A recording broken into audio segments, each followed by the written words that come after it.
All right, so if you look behind me, you can see this is the solar farm that we're going to try and make the first farm that we get a contract to do grazing on, or vegetation management.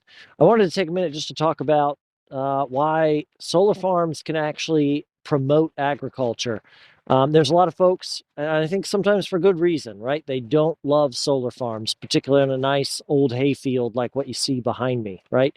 There's one bit where some people just don't like the way it looks, and I'm sympathetic to that. But there's a lot of people that they look at a solar farm like this and they say, man, solar farms get rid of agriculture. I don't know. I think there might be instances where that's true, but I want to talk today about why that's not always true. Right on our channel, we're going to be talking about how difficult it is to actually make money on a small farm, right? It's hard. Land is expensive. You've got taxes, you've got feed. A lot of agriculture, it's a commodity, right? You are not getting a lot of money for the things that you spend a lot of work producing. And solar farms can be a way for a small farm to kind of change that, right? Some of these solar companies will pay small farmers $2,000 to $3,000 per acre per year to lease their ground to put in a solar farm. For a lot of small farms, that's the difference between making money and going bankrupt.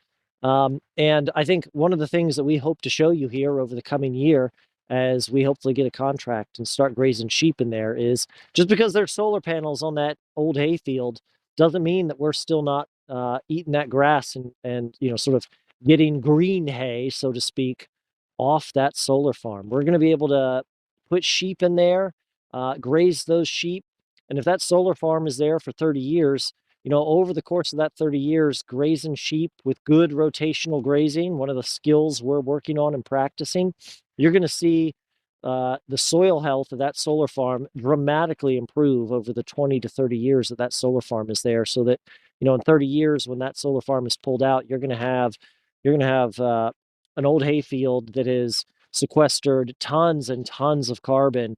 There's going to be a ton of organic matter in the soil, and you're going to see substantially healthier soil. So, I get it. Some people think that solar farms get rid of agriculture. I don't know.